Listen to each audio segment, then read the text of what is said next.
everybody. Scott Luton with Supply Chain Now, back here at Manifest in Las Vegas, the center of the universe for all things supply chain, at least for the next few days. And I'm interviewing the movers and shakers across the industry, such as my friends Kary Jablonski and Ken Adamo with DAT. Ken, how you doing? Doing great. How about you? Great to see you again. And Kary, nice to meet you. Great to meet you as well.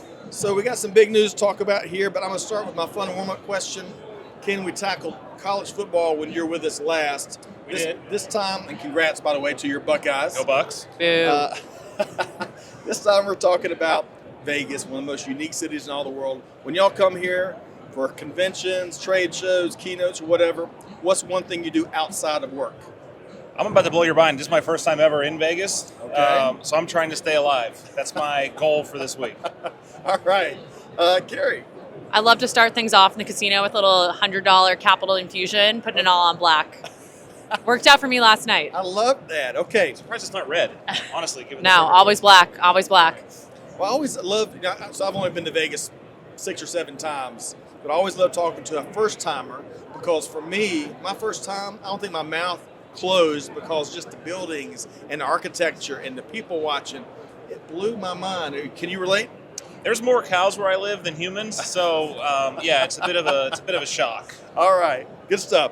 Let's do this. So DAT has been on the move from a variety of perspectives. To level set a bit, let's talk about what both of y'all do for the organization. And Kary, let's start with you.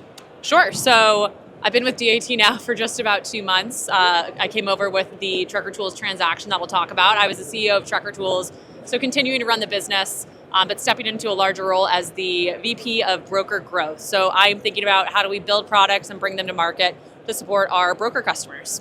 Outstanding, Kary. Congratulations. Thank you. All right, so Ken, tell us about your role. I'm Chief of Analytics at DAT. I've been at DAT a little over 5 years, and most recently took over corporate development. So buying and selling companies. We don't do any selling, so just buying. But it's fun. Trucker Tools was our first spin around the block on that, and it's been awesome. Outstanding, outstanding. Well, good stuff, Kary and Ken.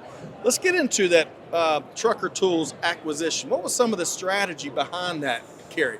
Yeah, so just real quick on Trucker Tools, we are a carrier-centric visibility platform. So we have a massive network of carriers who give brokers visibility into where their freight is. So just as you can imagine, tons and tons of natural customer overlap. DAT is a massive platform for brokers. Tracking is a core function of any broker's day-to-day workflow. And we are able to bring that all into one platform now as part of the acquisition and just have more touch points, richer data, kind of a more fulsome experience for our brokers.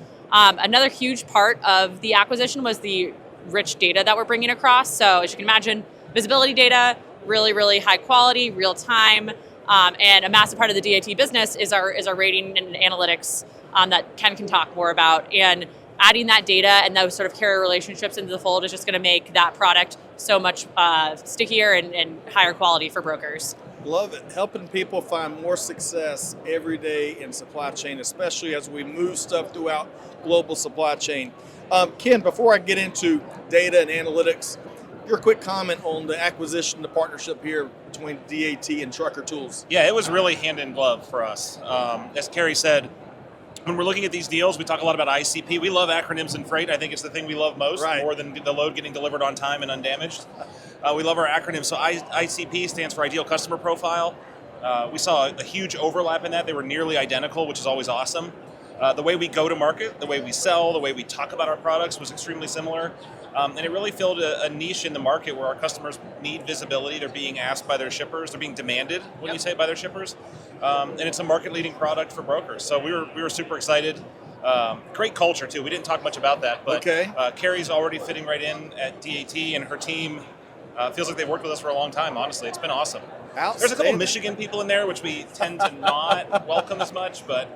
Made an exception. Thank you. Because they have the keys to all the data, to be honest. All right, folks, again, for the record, one of the biggest Buckeye fans is Ken that you'll meet in this whole life's journey. So hence the Michigan OSU rivalry. All right, so this the freight market, any freight market at any point in time is tough to keep up with. It's not gotten any easier. Lots of uncertainty, lots of moving parts, and the criticality of real-time data and insights and analytics has ever been more important than it is now. It certainly has never been more available than it is now.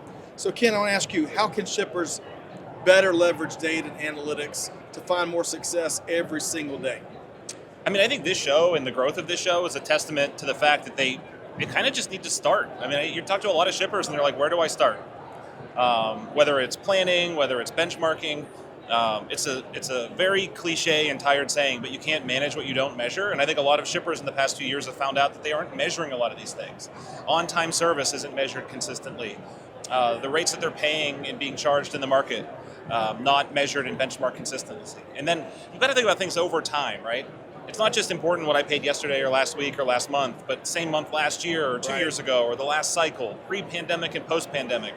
All of these things have become incredibly important. And to borrow a line from State Farm, we know a thing or two because we've seen a thing or two. We've been doing this since 2010, so we've seen quite a few market cycles. And we can help shippers, brokers, and carriers navigate all that. Ken, I love it. Before I move to fraud, Kary, anything you want to add to that? I mean, better decision making with real-time data and analytics is certainly the theme of our little chat here. Anything you want to add on Ken's comments? Yeah, all I'd add to that too is what we're hearing from brokers more than ever now is it's not just valuable also looking backwards at where we were, but how do we start to think about how we can use that data to inform what's going to happen moving forward. And that's something we're thinking about. How do we get more real time with everything we're doing is something we're hearing a lot in the market and excited to build out on. Outstanding. And going back to where you started your answer, Ken, just get started. Even if you don't have the perfect answer out of the gate, don't let that paralyze you from leaning into modern day innovative technology. It's going to be put your team in position to find more success, whether you're moving freight or anything else for that matter. All right, let's talk about fraud. One of the biggest and growing challenges that industry is facing. Some even call it a rather invisible challenge because it's not talked about nearly enough, at least in my view. What steps should brokers take to strengthen their ability to mitigate and minimize cargo theft and whether it's criminal activity or more, I'll call it organizational? Your thoughts, Kary? Yeah, so first and foremost, it's all about understanding who you are working with. It's another trite saying relationships are so important in this industry, and it's true, and that's a beautiful thing about DAT's platform. You're able to meet so many new partners, in this case carriers, as a broker who you're able to do business with. But understanding exactly who is behind that profile that you find online is really critical. So there's a number of things that we're doing at DAT that we can talk about around account authentication. We're rolling out a carrier management suite over the coming months where you're going to better be able to manage those different carriers, get real-time alerting on things that might be changing in the background so you can understand if something suspicious is going on with a carrier that you're working with. Okay. Adding in that visibility data as well is a huge part of it. Something we've noticed on the trucker tool side is that tracking has been really a boom of a product throughout this last fraud cycle, if you will, because it's so critical that you keep eyes on your freight after it's picked up and you can ensure that it is getting to where you need it to be. So there's just a number of touch points that we've got that we're building into the product to help brokers know who they're working with. And what I'm hearing there, and Ken, I'll get your comment here, is you're not sitting on your laurels, you're continuing to innovate because, the folks that steal freight and cargo are probably changing their strategies as well. Ken, what else would you add to what DAT's doing to stop freight theft in its tracks? Kary touched on a lot of the things we're doing with our carrier management suite, and I think the thing that we can't stress enough is stopping them at the door. That was like the first real action we took a year ago. Change your passwords, y'all. I don't need your Dunkin' Donut password getting sold to someone overseas, and then all of a sudden they're selling your load board login for $5. That is the single biggest infiltration point. And freight is a people business. Contrary to what these 99 million AI vendors would have you believe, people aren't going away in freight anytime soon. And our head of security, our CISO, does a wonderful job of scaring the crap out of you and says every person in your business is an infiltration point for cybersecurity. That's right. And it starts with cyber. And these folks are working over. This isn't some movie hacker in a basement. These people go to an office, they pull tickets off a board that they're working, a Jira board or a different project board, and they're trying to hack into DAT today, or they're trying to hack into another freight platform, and that's just how this works. And we need to get out ahead of them and outsmart them. Yes, Ken and Kary, we interviewed a cybersecurity expert that's been a part of thousands of negotiations on the dark web as he's helped organizations kind of recover and help prevent cyber incidents. And one of the things he shared with us, Ken, is something, I want to echo what you said, until we begin to understand fundamentally that it's not one off, but folks across the globe get up, punch a clock, and then they go to work. Their job is to penetrate other organizations. That's their job, and that's how they view it. And until we culturally and fundamentally embrace that, cyber is going to continue to find plenty of open doors, right? Think about it this way: there's an employee of the year for hacking DAT credentials somewhere, and that's what Really? they do, right? I mean, embrace their name's on a wall somewhere, and they have a plaque in their home. That's what they're really good at, That's and right. we need to stop that. We need to get out ahead of it. But it just comes down to basic hygiene, really. Yeah. Most of this can be avoided if you're changing your passwords, not using password, just protecting your digital identity out there. Change your password, folks, is what Ken was saying. All right, Kary and Ken, this is just the tip of the iceberg to the great things you are doing in the industry. Kary, how can folks connect with you? Yep, find me on LinkedIn. I'm Kary Jablonski. It's just that easy. All It's right, that Ken, easy. Ken Adamo. When Ken joined us for a live stream not too long ago, I stumble over last names all the time. Like, Ken, your last name, how you pronounce it? Alamo with a D and not an L. So it's just that easy. So Ken Adamo, how can folks connect with you? Yeah, LinkedIn's a great place to find me. I post short musings and I argue with truckers on Twitter as well. I'm at the Freight Nerd on Twitter.